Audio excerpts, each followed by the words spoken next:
Step into Value Zone Hypermart Patancheru.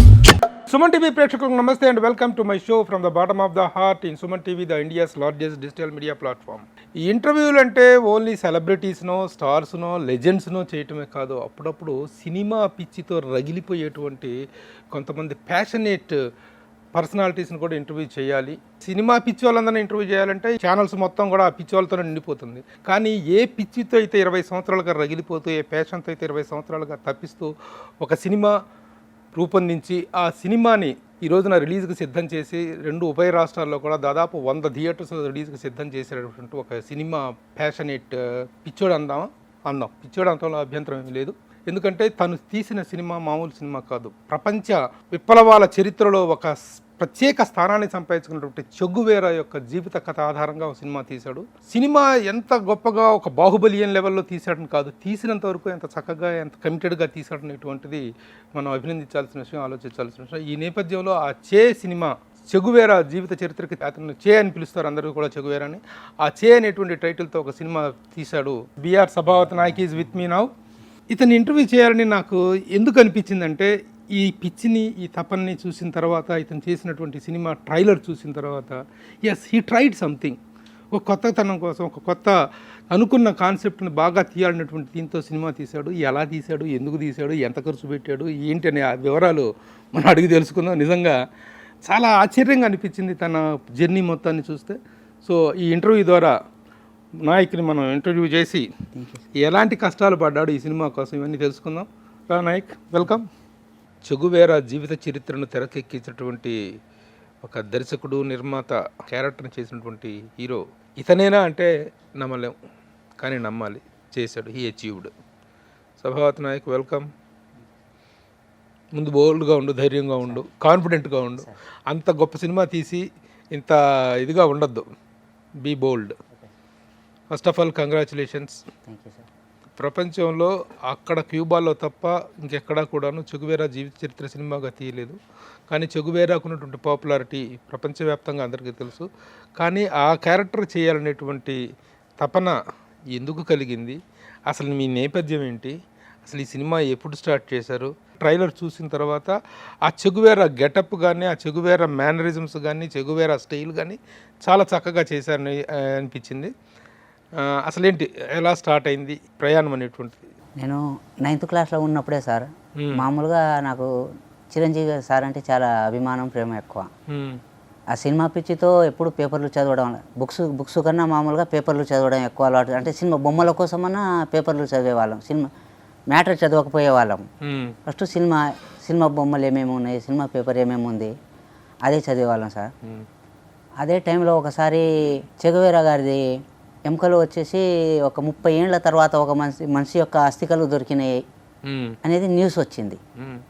ఆ సమయంలోనే సరిగ్గా మన నారాయణమూర్తి సార్ భారీ సినిమాలు తీసేవాళ్ళు, మనది తాండా కావడం వల్ల కొంచెం ఆ భావాలు తుడుకుర్తి తాండా సార్, నాగర్ కర్నూలు జిల్లా. నాగర్ కర్నూలు జిల్లా, తుడుకుర్తి తాండా. తాండా మొదటిసారిగా అస్థికలు బయటపడడం వల్ల 30 ఏళ్ల తర్వాత అని పేపర్లో రాసి ఉంది. చదవడము, ఇలా చేసిండు ఒక వ్యక్తి అని చెప్పడము, అందులో ఆ పేరు నచ్చడము. అంటే ఎప్పుడు వినలేదు నేను, చెగువేరా అనే పేరు ఎప్పుడు వినలేదు. ఫస్ట్ టైం వినడము, క్లోజ్లో ఆ ముఖం చూడడం చాలా నచ్చిండు వాడికి. అంటే మొదటిసారిగా పేరును ఆ ముఖాన్ని చూసే చాలా ఇంప్రెస్ అయ్యాను సార్. ఇంకా అందులో మనకు సినిమా డైరెక్టర్ కావాలని చిన్నప్పటి నుంచి ఏదో ఊహలు కళల్లో బతుకుతున్నాం మనం ఆడికి. అప్పుడప్పుడే కథను తయారు చేయాలి అనుకునే ఉద్దేశంలో తర్వాత సారి ఎలా ఏం జరిగింది అనేది చదివిన తర్వాత బుక్స్ ఎతకడం మొదలుపెట్టాను. చెగువేరా అంటే అప్పటికి ఎవరికి తెలియదు, దాదాపుగా ఎవరికి తెలియదు. ఇంకా అంతో ఇంతో మాది తాండలో డబ్బులు చాలా తక్కువ మాకు. ఇంకా అవి తీసుకొని హైదరాబాద్ రావడం. బుక్కులు ఎక్కడ దొరుకుతాయంటే హైదరాబాద్లో దొరుకుతాయి, ఎక్కడంటే ఆఫీస్లో దొరుకుతాయి అన్నడం. ఆఫీస్ దాకా ప్రయాణం చేయడము, వచ్చి బుక్కులు తీసుకుపోవడము, చదివినాము. మనకేం అర్థం కాలేదు. అప్పుడు నువ్వేం చదువుతున్నావు? అప్పుడు 9th క్లాస్ నేను. 9th class. అప్పటికి ఏం అర్థం కాలేదు. దాదాపుగా ఒక 2-3 ఏళ్ళు చదివినా నాకు అర్థం కాలేదు. 10th అయిపోయింది, ఇంటర్లో జాయిన్ అయినాము. ఇంటర్ అయిపోయింది, ఒక సబ్జెక్ట్ పాస్ అయినాం, తెలుగు పాస్ అయినాం. మిగతా అన్ని పోయినాయి. మిగతా అన్నీ పోయినాయి. రోజు సినిమా థియేటర్లని ఇంకా పోవడం వల్ల ఇంకా ఇండస్ట్రీకి వచ్చినాం డైరెక్టర్ అయిదామని. రావడం ఎక్కడ పోవాలి ఏం పోవాలి ఏం తెలియదు. ఇక్కడ ఒక ఫిలిం ఇన్స్టిట్యూట్ ఉన్నది మన కృష్ణానగర్లో, అప్పుడు అక్కడ జాయిన్ అయినాం. అక్కడ జాయిన్ అయినా వారానికి ఒకసారి ఒక సినిమా అది చూపించడం అలా ఎలా ఎప్పుడన్నా తీసుకెళ్ళడం, ఇంకా మనం డైరెక్టర్లు అయిపోయినాము ఆ ఉద్దేశంతో. ఇంకా దాని తర్వాత ప్రయత్నాలు చేసినాము, మనం ఎవరు అసిస్టెంట్గా తీసుకోలేదు. చేశాను అని చెప్పు, చేసినావంటే నువ్వు వెనకాల ఇంకో ఇది కలుగుతుందా? చేసావు, ఎక్కడ తీసుకోలేదు. అప్పుడు చాలా కష్టం అసిస్టెంట్గా తీసుకోవడం కానీ, ఎక్కడైనా షూటింగ్లకు పోవడం కానీ చాలా కష్టం. ఆ 2003 ఆ టైంలో ప్రయత్నాలు చేసి తీవ్రంగా టచ్ అప్ బాయ్గా కానీ సీరియల్కి కానీ అక్కడక్కడ ఒక 3 ఏళ్ళు పోరాడినాము. దగ్గర చేసావు టచ్ అప్ బాయ్గా? గుండా హనుమంతరావు సార్ దగ్గర చేశాను. దాని తర్వాత అమృతం సీరియల్ కొన్ని రోజులు పని చేశాను. దాని తర్వాత మన డిస్ట్రిబ్యూటర్ల దగ్గర కొన్ని రోజులు ప్రయత్నం చేశాను, అసిస్టెంట్గా పెట్టిస్తానంటే వాళ్ళ దగ్గర. వాళ్ళు అంటే నా మెంటాలిటీ, నా పనితనం చూసి నేను దానికి పనికి రాను, దీనికి పనికి వస్తాడని ఆ పనిలోకి సరిపోయాను ఆడికి. తర్వాత సాగర్ గారి దగ్గర 1 సంవత్సరం పాటు పనిచేశాను నేను, డైరెక్టర్ సాగర్ దగ్గర. అవును, నాయకుడు సినిమా అప్పుడు. ఆ సినిమాకి అసిస్టెంట్గా ఉందామని. ఆ సినిమా కరెక్ట్ స్టార్ట్ అయ్యే టైంకు మనం పెట్టుకోకపోవడం వల్ల ఒకసారి అలా అబ్బాయితో సార్తో కొంచెం కొంచెం మాట ఇది చేసేసాను. అంటే తెలియనితనంలో ఏదో అనేసిన నేను. సాగర్తో కూడా అన్ని సంవత్సరాలు నన్ను తిప్పుకొని ఇంట్లో పని చేపి అనే ఉద్దేశంతో గొడవపడ్డా. అలా కొడుకుతో గొడవ పడితే ఇంకా బయటికి వచ్చేసి అక్కడ నుండి. ఇంకప్పుడు అనుకున్నాను సార్, నేను రైట్ కాదు ఇండస్ట్రీకి, నేను రైట్ కాదు. అంతకుముందు ఒక టాలీవుడ్ స్టూడియో అని అందులో కూడా కొన్ని రోజులు పనిచేశాను. కానీ నేను రైట్ కాదు అనుకొని తిరిగి ఇంటికి వెళ్ళిపోయినా. మళ్ళీ ఇంటికి వెళ్ళిపోయి నేను మళ్ళీ ఇంటర్ చదివాడు. ఆడికి ఇంటర్ చదవడానికి పోయినప్పుడు ఇంకా సార్ నన్ను కాలేజీలో చేర్పించుకోలేదు. ఆడికి 3 ఏళ్ళు 4 ఏళ్ళు గ్యాప్ అయిపోయింది. నాయన నువ్వు రోజు సినిమా హాల్లో తప్ప కాలేజీలో ఉండవు, చిన్న పిల్లలు ఉన్నారు, వాళ్ళని కూడా చెడగొడతావు, నేను పెట్టుకున్నాను. నేను పెట్టుకోనంటే నేను విన్నాను. నేను అక్కడే ముందుగా ప్రిన్సిపాల్ దగ్గరనే కూర్చునేవాడిని రోజు పోయి. ఆయన ఎక్కడ పోయినా వచ్చినా కానీ నన్ను చూసి విరక్తి కలిగి ఎక్కడన్నా సాగుపోరా అన్నాడు. మళ్ళీ జాయిన్ చేసుకున్నాడు. మళ్ళీ కాలేజీలో జాయిన్ అయ్యాను. జాయిన్ అయ్యి ఒకటేసారిగా మళ్ళీ పట్టుదగా మళ్ళీ పాస్ అయ్యాను సార్. అన్నీ ఇంట్లో కూడా ఒప్పుకోలేదు. ఇన్ని సంవత్సరాలు పోయింది మళ్ళీ చదవడం ఏంద్రా నువ్వు అంటే, ఇక్కడికి వచ్చినాక నువ్వేంది నీ చదివేంది కొంచెం మాట్లాడేసరికి నేను ఏవేవో రాస్తాను కదా కథలు, రాసిన దాన్ని చదవలేనా అనిపించింది. నేనే రాసుకుంటాను. మళ్ళీ ఇంటర్వ్యూ పూర్తి చేసేసాను. సరే, ఈ సినిమా ఎలా స్టార్ట్ అయింది, దీని జర్నీ ఏంటి చెప్పు. డిగ్రీ డిస్కంటిన్యూ చేసేసి అప్పుడు డబ్బు కావాలనిపించింది. చెగువేరా సార్ హిస్టరీని తీయాలి, అది నా డబ్బు నాటుకుపోయింది. చెగువేరా హిస్టరీ తీయాలని అప్పుడే సార్, అప్పుడే ఫిక్స్ అయిపోయాను. తీస్తే జీవితంలో మొదటి సినిమాగా చెగువేరా సార్ హిస్టరీ తీయాలి, లేకుంటే సినిమాలు తీయకూడదు. ఎందుకంటే చాలా సినిమాలు తీస్తున్నారు అందరూ, ఇంకా వాళ్ళు తీసేది నేను ఎందుకు పోవాలి, చాలామంది తీస్తున్నప్పుడు నాతో ఏమవసరం, వాళ్ళు తీసిందే పోయి నేను తీయడానికి అనే ఉద్దేశంతో నేను చేస్తే ఈ సినిమా చేయాలి. అది కూడా చూశాను చాలా ఏళ్ళు కూడా, ఎవరైనా చేస్తే ఏం మానుకోవడం, ఎవరు తీయట్లేదు కాబట్టి చూశాను ఛానల్ అని చూశాను సార్. ఎవరు తీయకపోవడం వల్ల నేను దేవుడు నాకే రాసి పెట్టడం ఉన్నాడనే ఉద్దేశంతో నేను 2004లో ఒకసారి తీద్దామని ప్రయత్నం చేశాను. అప్పుడు కొంచెం బడ్జెట్ ప్రాబ్లం అయ్యి అప్పుడు ఆపుకున్నాను. మళ్ళీ రీసెంట్గా ఒక 2 సంవత్సరాల క్రితం ఒకసారి స్టార్ట్ చేశాను. స్టార్ట్ చేసి ఫారెస్ట్ పర్మిషన్ దొరకక మళ్ళీ క్యాన్సిల్ అయిపోయింది షూటింగ్. ఒక రోజు చేసిన తర్వాత వేరే హీరోని పెట్టాను. చెగువేరా క్యారెక్టర్ చేయాలని నీకు లేదు, వేరే హీరోతోనే కొత్తోడే, అంటే నాకు తెలిసిన అతనే కొత్తోడే బాగుంటాడనే ఉద్దేశంతో చేశాను. అయితే ఫారెస్ట్ పర్మిషన్స్ అంటే ప్రాబ్లం వచ్చింది. ఫారెస్ట్లో షూటింగ్ స్టార్ట్ చేసేసిన, ఆ స్మోకు అవి ఇవి అంతా ఫైరింగ్ ప్రాబ్లం వచ్చిన వల్ల చేసేసిండ్రు. ఆడికి ఆపేసిన. ఆ రోజు ఒక రోజుకు 15 లక్షలు వెళ్ళిపోయినాయి. ఒక్క రోజు షూటింగ్ 15 లక్షలు అన్ని అడ్వాన్స్. ఒక 10 రోజులు అడ్వాన్స్ ఇచ్చేసాను నేను. ఇంకా నేను ఆపను కదా, ఇంకా నేను తీసేస్తాను మొత్తం అని. మళ్ళీ డబ్బులు అంటే నేను 20 ఏళ్ళుగా సార్ ఇప్పుడు సార్ సినిమా తీయాలని ఎప్పుడు అనుకున్నానో సంవత్సరానికి కొంత. నేను కడపలో వెళ్ళి ఒక చిన్న బండి పెట్టుకున్నాను రోడ్డు పైన. ఇటు నుంచి వెళ్ళిపోయి అంటే ఇక్కడ ఉంటే నేను మళ్ళీ హైదరాబాద్ పారిపోయి వచ్చేస్తాను, దగ్గర నాకు ఇన్నే, నేను దగ్గర ఉంటే మళ్ళీ పని చేయాలి అనే ఉద్దేశంతో వెళ్ళిపోయాను నేను. కడప వెళ్ళిపోయి ఏం చేసావు అక్కడ? అక్కడ వెళ్ళిపోయి ఒక బండి పెట్టుకున్నాను సార్. బొరుగులు మిక్చర్ వ్యాపారం అని, బురుగులు మిర్చి వ్యాపారం, బొరుగులు మిక్చర్, ముంత మసాలా అంటారు. మసాలా అంటే ఏం పని చేయాలనో కూడా తెలియదు నాకు వాస్తవంగా. పోయినప్పుడు కూడా పోవడం అయితే వెళ్ళిపోయాను. ఇంకా అక్కడ చూసిన ఏ వ్యాపారాలు ఉన్నాయి, మనం అందరికన్నా గొప్పగా అంటే 10 మందితో పెట్టుకున్న నాదే జరగాలి, ఏ వ్యాపారం చేయాలి, వాళ్ళతో కనుక నేను బాగా చేయాలి, అలానే నేను నిలబడగలుగుతానని అన్ని చూసి ఒకసారిగా ఒక చిన్న బండి పెట్టుకొని మొదలు పెట్టాను సార్. 5 రూపాయల వ్యాపారం కానొట్టి మొదలు పెట్టాను. రోజుకు ఒక 5 రూపాయల వ్యాపారం నుంచి ఆ నోటే నిలబడి ఇంకా ఇప్పటిదాకా చేసుకుంటూ సంపాదించావా మొత్తం మసాలా మీద? సినిమా తీయడానికి కావాలని సంపాదించావా? అంటే సంవత్సరానికి ఇంత కూడబెట్టుకొని ఒక 2 ప్లాట్లు తీసుకున్నాను సార్. నేను నాకే అలవాట్లు లేవు, దాదాపుగా నాకు ఏ అలవాట్లు లేవు సార్. నాకు కొంచెం ఇంట్లో వాళ్ళకి అపార్ట్మెంట్లా లేదు, ఖాళీ స్థలాలు 2 జాగాలు కొనుక్కున్నావు? 2-3 కొనుక్కున్నాను సార్. నేను కొనుక్కొని పెట్టుకున్నాను సినిమా కోసం. ఇంకా ఇలానే వ్యాపారం చేసుకుంటూ జీవనం గడుపుకుంటూ సినిమా అవి అమ్ముకొని పెట్టావు. 15 లక్షలు ఫస్ట్ డేనే అయిపోయినాయి సార్. ఆర్థకర్పూరం అయిపోయింది సార్. తర్వాత మళ్ళీ ఏం చేసావు? ఎంత బడ్జెట్ దిగాలని దిగేవు అసలు? నేను దాదాపుగా అనుకున్నాను సార్ 1,20 లక్షలు కావచ్చు. మరి 1,20 లక్షలు పోగిన తర్వాతనే దిగావా? అవును సార్, మొత్తం పెట్టుకునే దిగాను. అప్పు చేయకూడదు. ఎందుకంటే ఎన్ని సంవత్సరాల్లో సంపాదించావు? మొత్తం పప్పు అమ్మి ఎన్ని సంవత్సరాల్లో ఎన్ని కోట్లు సంపాదించావు? కోట్లని ఏం లేదు సార్, 17 సంవత్సరాలు సినిమా కోసమే దాపెట్టుకుంటూ వచ్చాను సార్. మొత్తము దాపెట్టుకొని ఇంకా తక్కువ అయిపోయినాయి.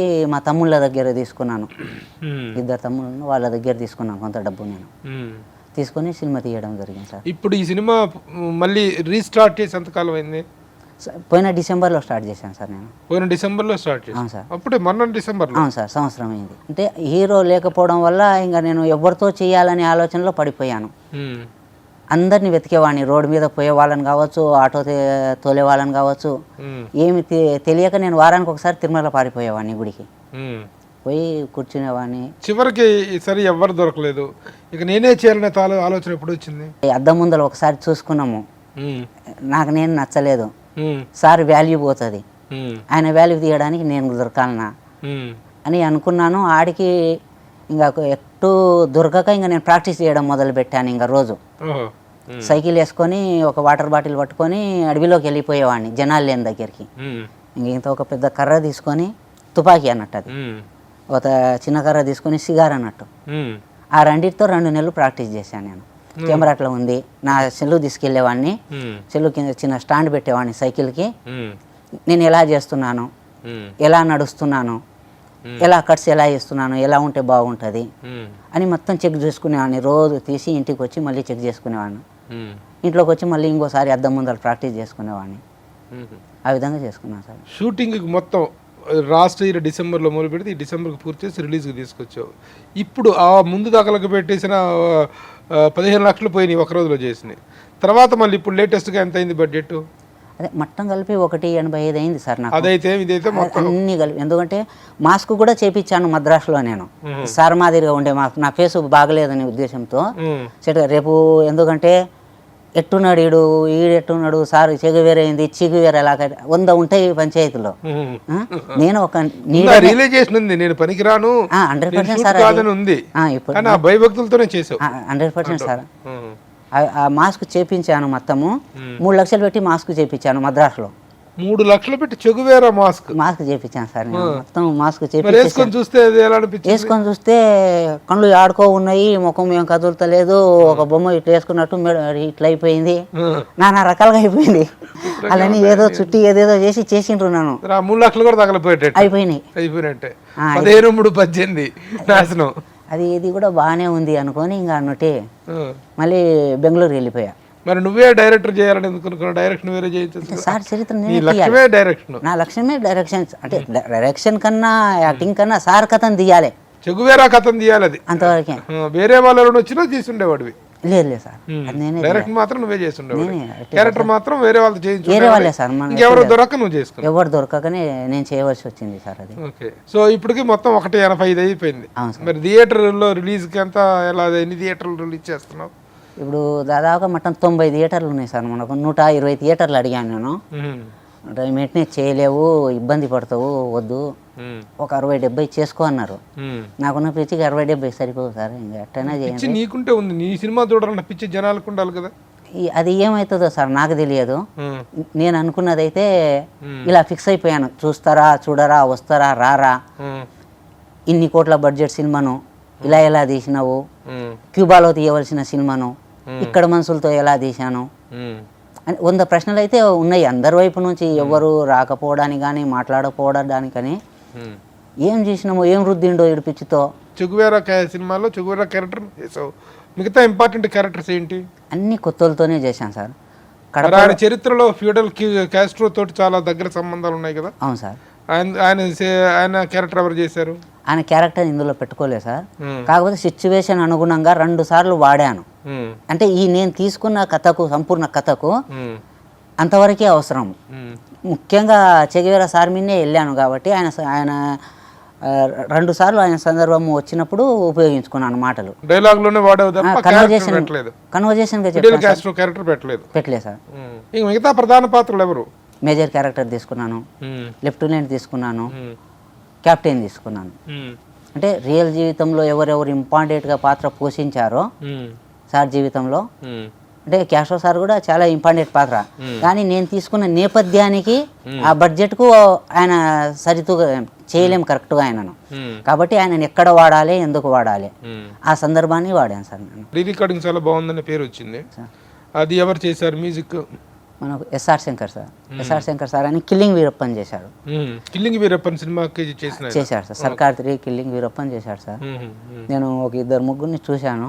అంటే ఈ సినిమాను ముఖ్యంగా ఆర్ఆర్ఏ ఆ స్థాయిలో నిలబెట్టాలంటే కొంచెం నేను కొత్తోన్నే, కొంచెం తెలిసిన వాళ్ళు ఉంటే బాగుంటుందనే ఉద్దేశంలో ఆయనను ఆల్రెడీ ఆయన సార్ ఆర్జీవి సార్తో బాగా పరిచయం ఉంది. ఎలా చేయాలనేది ఒక ఐడియా ఉంది ఇలాంటి సినిమాలకు. ముఖ్యంగా ఆర్ఆర్ ఎలా చేయాలనేది సార్ నుంచి బాగానే నేర్చుకొని ఉన్నాడు ఆర్జీవి సార్తో. ఆయననే నాకు చెప్పిండు. ఆయన మొత్తం తీసుకొచ్చి ఎడిటింగ్ రూమ్లో తీసుకొచ్చి మొత్తం మూవీ చూపించాను నేను.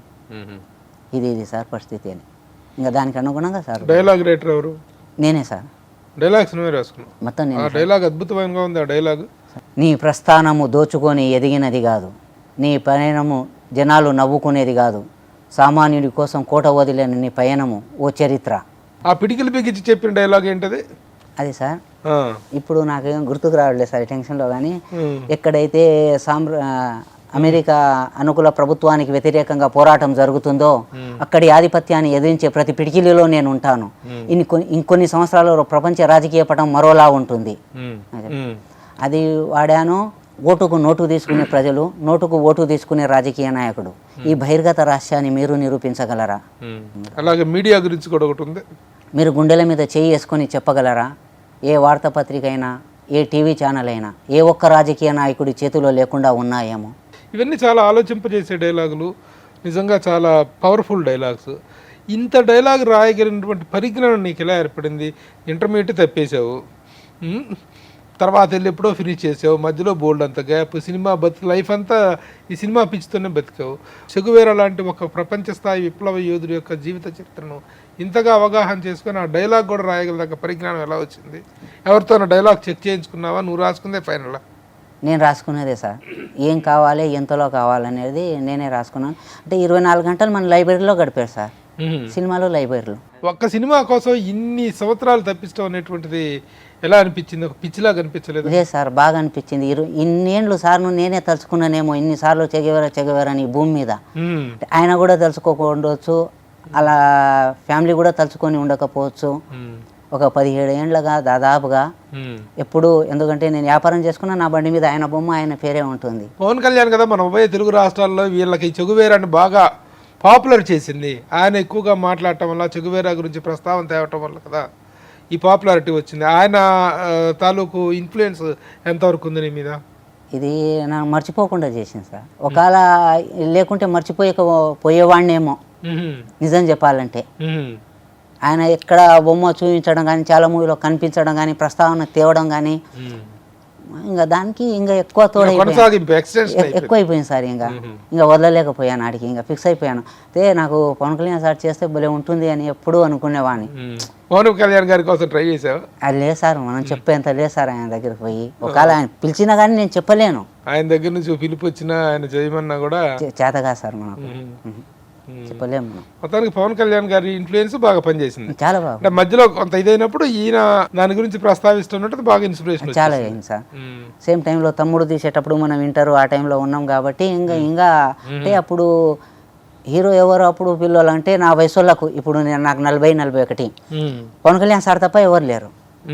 ఇప్పటిదాకా అంత కల్టుగా చాలా మంది జనాలు ఫ్యాన్స్ నిలబడిపోవడానికి ఆ టైంలో పవన్ కళ్యాణ్ ఎక్కడ చూసినా ఆయన అప్పుడు. కాబట్టి ఇప్పటికీ మా అభిమానం అలానే ఉండిపోయింది. ఇంతకీ పెళ్ళి అయిందా నాయక్?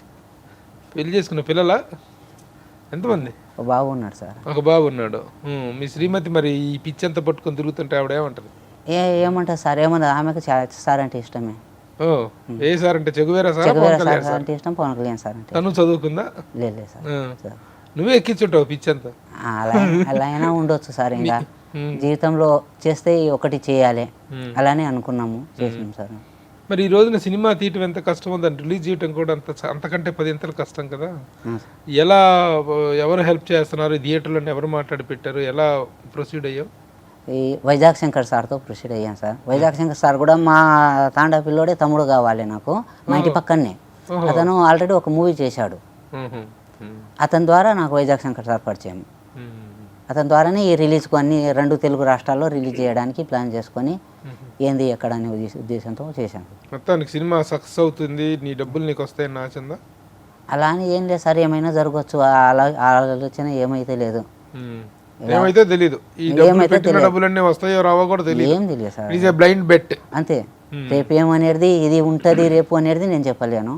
ఏమైనా ఉండొచ్చు, ఎలా రిసీవ్ చేసుకుంటారో ఎలా అయినా ఉండొచ్చు. ఎలా రిసీవ్ చేసుకున్నా కానీ సార్ చరిత్రను ఎక్కడ నేను ఇది చేయకుండా తీశాను. గొప్పగా తీయలేపని చెడగొట్టలేదు సార్ నేను, అంతవరకు ఓకే సార్. తర్వాత ప్రీ రిలీజ్ ఈవెంట్లో ఒక అద్భుతమైన డైలాగ్ ఒకటి చెప్పావు సార్. ఏంటి, దేనికి ఆ ఇన్స్పిరేషన్? ఆ డైలాగ్ ఇన్స్పిరేషన్ ఏంటి? ఒకసారి ఆ డైలాగ్ చెప్పు. ఆ డైలాగ్ కావచ్చు, నేను ఇందులో నీ పైన దోచుకొని ఎదిగినది కాదు అనేది కావచ్చు. నిజం చెప్పాలంటే నేను ఇవన్నీ కొన్ని పవన్ కళ్యాణ్ సార్ ఇన్స్పిరేషన్తోనే ఈ డైలాగులు ఇవి రాయడం కూడా. అంటే ఇప్పుడు చెగుర సార్ను కూడా పవన్ కళ్యాణ్ సార్లో చూసుకున్నాను నేను. ఆయన చేస్తే ఏ మాట ఉండాలి, ఆయన చేస్తే ఏ మాట పలికితే బాగుంటుంది అనే ఉద్దేశంతో ఇప్పుడు ఆ మాటలు వాడడానికి కూడా ఇప్పుడు చెగుర సార్ కూడా అన్నీ సాధించి అన్నీ వదిలేసి మళ్ళీ అన్నీ ఉండి వదులుకోవడం చాలా కష్టం మనుషులకు. మనకు ఒక బెడ్ దొరికిందంటే భలే పండుకుందాం అనుకుంటాం, కానీ కింద భూమి మీద పండుకోవాలని ఎప్పుడు అనుకోము. మట్టి మీద మళ్ళీ పండుకోవాలని, బెడ్ భలే దొరికింది అనుకుంటాం, మంచి ఫుడ్ ఉంటే ఆ ఫుడ్డే తినాలనుకుంటాము. కానీ ఏమి ఉన్నా అన్నీ వదిలేసి మళ్ళీ అతను అడవిలోకి వెళ్ళి పోరాటం చేసిండు. దేని గురించి సంపాదన గురించి ఆలోచించలేదు, ఫ్యామిలీ గురించి ఆలోచించలేదు, ఎవరేం మాట్లాడుకున్నా అన్నీ వదిలేసుకొని మళ్ళీ మొదటికి పోరాటం చేసిండు. అది అరుదుగా మన ఎక్కడైనా ఉంటారంటే ఉండొచ్చు. నేను అలా చూసిన వ్యక్తుల్లో మొదటి వ్యక్తి వచ్చేసి మన నారాయణమూర్తి సార్ ఉంటాడు. నేను చూసినప్పుడే పెద్ద పెద్ద సారోళ్ళ కన్నా హీరోల కన్నా అంత ఇది తెచ్చిండు. కానీ ఇప్పటికీ అలా బతుకుతున్నాడంటే ఆయన పట్టుకొని కాలం మొక్కాలనిపిస్తుంది కానీ కొడతాడు. మొన్న ఈ మూవీ అప్పుడు పోయాను సార్, నేను ఈవెంట్కి రాసారని పోయినా కూర్చోబెట్టుకొని మాట్లాడిండు. ఏం సినిమా అన్నాడు. పలానా చెగువేరా సినిమా. ఏం సినిమా? చెగువేరా సినిమా సార్ అన్న. సార్ ఆకారం చూసి భయం పడి మాటలు వస్తలేవు సార్ వాస్తవం చెప్పాలంటే, అన్నీ మర్చిపోయాను. కూర్చోబెట్టుకున్నాడు ముందర. ఎక్కడ తీసావన్నాడు. కడపలో తీసా. కొత్త చూడని లేచిండు. కడపలో తీసానే సరే కొత్త చూడు, కడపలో ఎట్లా తీస్తావు నువ్వు? చెగువేరా సార్ సినిమా నువ్వు ఆడ తీయాలి, నువ్వు క్యూబా పోవాలి కదా, నువ్వు క్యూబా పోయి తీయాలి ఒక కెమెరా పట్టుకొని, నువ్వు అట్టేటా చేస్తావు నువ్వు అని అన్నాడు. తమ్ముడు నాకు నచ్చలేదు, నువ్వు ఇక్కడ తీయడం నాకు నచ్చలేదు, నేను రాను సారీ. సార్ అది కాదు సార్, ఇలా చేశాను సార్, నాకు చెప్పొద్దు నువ్వు. తర్వాత మళ్ళీ సరే ఈ విషయాన్ని నేను క్షమించపో, ఏం చేసినావు నేను క్షమించాను. దాని తర్వాత ఏమన్నాడంటే సరే ఇంకా క్షమించాను అనేసి ఏంది కథ ఇది, చెగవేరా ఎవరు చెప్పు, ఎక్కడ పుట్టాడు, క్యూబా పౌరసత్వం పొందిన అర్జెంటీనాలో పుట్టి క్యూబా అనేసరికి క్యూబా మళ్ళీ కొడతా చూడని లేచిండు. ఆడికి లేచిండు. అలాగా సార్, క్యూబా పౌరసత్వం పొందిన వ్యక్తి అర్జెంటీనాలోనే ఒక పట్టణంలో రోసారి అని ఒక పట్టణంలో పుట్టిండు అని ఒక నిమిషం ఆగిండు. అక్కడికి ఆగుతలేడు సార్, అసలు మనం ఏం చెప్తే ఎప్పుడు వచ్చి పడతాడు అన్నట్టు ఉంటుంది. ఆగుతలేడు. ఇంకా మొత్తం చెప్పాను సార్ అన్నమాట డీటెయిల్గా, ఏంది ఎక్కడ పుట్టాడు, ఎక్కడ పోయిండు, ఎక్కడ గన్ను పట్టిండు, ఎందుకు గన్ను పట్టవలసి వచ్చింది, క్యాస్ట్రోని ఎక్కడ కలిశాడు, క్యాస్ట్రో కలిసిన తర్వాత ఎలా క్యూబాకు స్వతంత్రంలో ఎలా భాగస్వామి అయిండు, భాగస్వామి అయిపోయి కూడా 2-3 పదవులు వచ్చిన తర్వాత కొన్ని సంవత్సరాలు కొన్ని చేసి మళ్ళీ ఇది కాదని మళ్ళీ ఎక్కడికి వెళ్ళిపోయాడు, ఆఫ్రికాకి ఎందుకు వెళ్ళిపోయాడు, అటు నుంచి మళ్ళీ తిరిగి క్యూబాకి ఎందుకు రాలేదు, అటు రాకుండా బొలివియా ఎందుకు, మొత్తం క్లియర్గా ఎక్స్ప్లెయిన్ చేశాను సార్. ఎక్స్ప్లెయిన్ అంతా చేసేసిన తర్వాత అప్పుడు ట్రైలర్ చూసిండు. అప్పుడు దాకా ట్రైలర్ చూడలే. చూడి కో డైరెక్టర్ ఆన్ చేస్తుంటే కూడా అది పడే నాకు పడేయమన్నాడు. తర్వాత మళ్ళీ ఆయనే కొంచెం సేపు ఆగి పట్టు అని చెప్పి పెట్టాను. ట్రైలర్ చూసి తమ్ముడు చాలా బాగుంది అన్నాడు.